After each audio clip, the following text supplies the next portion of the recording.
परम को जो पाना है वो आसान तो बहुत है, लेकिन उसमें कुछ शर्त भी है। ये टू मैंने पूर्णतः दो दुनिया है। एक दुनिया है दुनिया जो हम देखते हैं, और एक दुनिया है जो हम देखते नहीं है, अनुभव करते हैं। एक होता है एक अदृश्य, एक होता है दृश्य, एक होता है अदृश्य। दृश्य यानी मैटर, पदार्थ, और अदृश्य माने परमात्मा। तो आपको उस लोक का, उस दुनिया का, उस सृष्टि की तरफ में आपको यात्रा करना है, तो उसका एक शर्त ये है कि आप इस दुनिया से या तो पूरी तरह से तृप्त हो जाए, सेटिस्फाइड हो जाए, या फिर इससे आप पूरी तरह से टूट जाए। या तो दुख से टूट जाए या सुख से टूट जाए। लेकिन दुख में टूटना थोड़ा मुश्किल है, ताकि दुख में उसको कुछ ना कुछ उम्मीद बनी रहती है कि आज खाने को नहीं है, कल को कुछ पैसे कमाएंगे तो अच्छा खाने को मिल जाएगा, आज रहने को नहीं है तो कल को अच्छा घर बना लेंगे, अच्छा घर नहीं तो साधारण घर बना लेंगे जिसमें कम से कम अपना दो परिवार के चाहिए, दो बच्चों को परिवार के साथ में आराम से रह सकेंगे। तो गरीब जो होता है उसका कुछ न कुछ उम्मीद, आशा बना रहता है।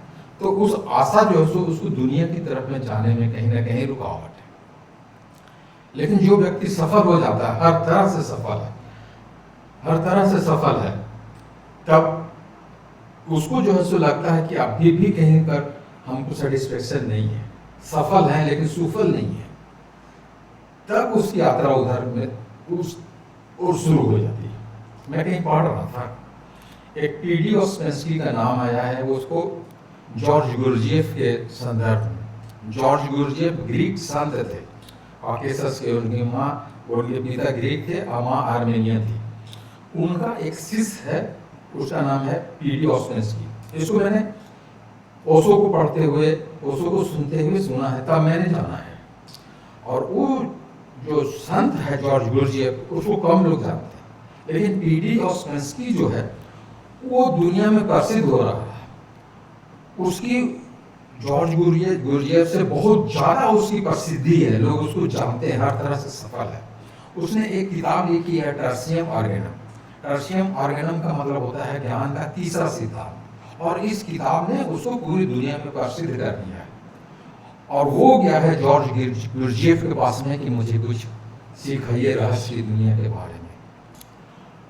तो जॉर्ज गुरजेफ बहुत रहस्यमय संत था। उसने उसको एक कागज दे दिया है और एक पेन दे दिया है कि आप जो जानते हैं वो एक तरफ लिख लें, और जो आप नहीं जानते हैं वो आप एक तरफ लिख लें। जो आप नहीं जानते हैं उस पर बात करेंगे, जो आप जानते हैं उस पर कोई किसी तरह का कोई वार्तालाप नहीं होगा।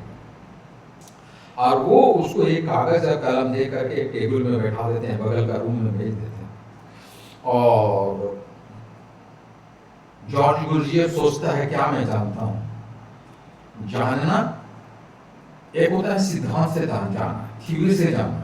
साइकिल चलाना का कोई नहीं, आगे देखो पेडल मारो, ये जानना है, ये भी जानना है। लेकिन एक साइकिल चलाना जानना है कि आप जानते हैं कि किस तरह से बैलेंस करके साइकिल चलाया जाता है। तो जो ये जानना है कि साइकिल कैसे चलता है, आगे देखो पेडल मारो, ये सिद्धांत कोई काम का नहीं है। अगर आपको साइकिल देके रोड में उसमें बैठा के चला दें तो आप दुर्घटनाग्रस्त हो जाएंगे, पता नहीं बचेंगे कि मरेंगे। लेकिन आप बैलेंस करा के चलाना सीख जाते हैं, तब आपको वो जानना कहा जाएगा। तैरने का सिद्धांत क्या है? हाथ पैर चलाओ, बैलेंस बनाओ, लेकिन इतना सीख करके नहीं। ये तो आप जान गए, किताब में, स्कूल में यही पढ़ाया जाता है। कोई भी साइकिल आपको फुटबॉल ग्राउंड में चलाना नहीं सिखाएगा, कोई भी तैरना आपको तालाब में ले जाकर के नहीं सिखाएगा। ये सिद्धांत आपको कहीं यार दोस्त बता देंगे, कहीं किताब में लिखा मिल जाएगा, कहीं भी मिल जाएगा। वो भी एक जानना है और ये भी एक जानना है। अब पीडी ऑस्पेंस्की को ये लगा कि क्या मैं तैरना जानता हूँ, क्या मैं साइकिल चलाना जानता हूँ, क्या मैं रहस्य की दुनिया के बारे में कुछ भी जानता हूँ। और कहते हैं कि ठंडे के दिनों में वो तो यूरोप जो ठंडे मुल्क है वहां पर पसीने पसीने हो गए, विश्व प्रसिद्ध व्यक्ति। और उसको ये समझ में नहीं आता कि मैं क्या लिखूं, क्या मैं जानता हूं। और वो पसीने पसीने होकर के, और कागज कलम, सादा कागज लिया, जैसा लेकर के गया था वैसे ले आकर उसने रख दिया है। मुझे कुछ नहीं मालूम है, आप जो भी मुझे कुछ ही समझते हैं सिखाना सीख लें। ये स्थिति जब आ जाएगी कि कुछ हम जानते नहीं हैं, कुछ हमको जानना है रहस्य की दुनिया, जब तक इस स्थिति में आप नहीं पहुंचते, जब तक संतुष्ट होकर परितृप्त नहीं हो जाते हैं, तब तक आप उस तरफ में नहीं जाएंगे। अगर जाएंगे भी तो कहीं ना कहीं आप ये आशा कर रहे हैं कि हम रहस्य भी पालेंगे, परमात्मा को भी पालेंगे, और जब हम परमात्मा को पालेंगे, वो रहस्य को जान जाएंगे, तो दुनियावी सारी चीजों को भी हम पालेंगे। ये चालाकी है, ये चालाकी है। अब परमात्मा जो है सो परम चालाक व्यक्ति, उसके पास आपकी और मेरी चालाकी नहीं चलती।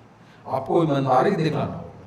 मैंने कहीं कैसेट में सुन रहा था, एक व्यक्ति है कानपुर में, सिख सरदार जी, वो कह रहे हैं, वो कपड़े के व्यापारी हैं, और वो कहते हैं कि उनकी जो जिम्मेवारी थी, बाल बच्चे का शादी करके सारा को अपनी अपनी जगह उन्होंने पकड़ा दिया, सबका जुड़ा लगा दिया, सब कुछ हाल जी रहे हैं। अब मुझे पैसे नहीं कमाने हैं, और मुझे धर्म कमाना है, और जो है सो मिनिमम मुनाफा लेना जरूरी है। जिंदा लेके मुझे मुनाफा या पैसे की लालच नहीं है, धर्म की लालच है, मैं धर्म करना चाहता हूँ। और वो इस तरह के व्यक्ति हुए 1984 के दंगे में जो गुंडे, जो मवाली, जो बदमाश सब घूम घूम के सिखों को घर में आग लगा रहे थे, कत्ल कर रहे थे, वही लोग उस सरदार जी को जाकर के बोलते हैं, पापा जी आपको खतरा है, आप घर चले जाइए, चलिए हम लोग आपको घर छोड़ करके देते। तो जब आप इस तरह पे ये स्थिति पर आएंगे, तब परमात्मा की तरफ कदम बढ़ाए, ऐसा मैं अनुरोध करूँ। धन्यवाद।